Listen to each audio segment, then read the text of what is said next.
வரலாறு என்பது வெறும் போர்க்களங்களால் ஆனது மட்டுமல்ல. சில நேரங்களில் அது அன்பின் சிறு சொற்களால் எழுதப்படுகிறது. கிபி 7ஆம் நூற்றாண்டு மதீனா. ஒரு மதிய வேளையில் நபிகள் நாயகம் ஸல்லல்லாஹு அலைஹி வஸல்லம் அவர்கள் தன் அன்பு மகள் ஃபாத்திமாவின் இல்லத்திற்குச் செல்கிறார்கள்.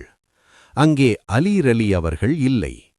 உன் கணவர் எங்கே என்று கேட்டதற்கு, எங்களுக்குள் ஒரு சிறு மனஸ்தாபம், அதனால் அவர் பள்ளிவாசலுக்குச் சென்று விட்டார் என்று ஃபாத்திமா அலி பதிலளிக்கிறார்கள். நபிகளார் பள்ளிவாசலுக்குச் சென்று பார்த்தபோது அலி ரலி அவர்கள் வெறும் தரையில் உறங்கிக் கொண்டிருந்தார். அவர் உடலில் மண் ஒட்டியிருந்தது.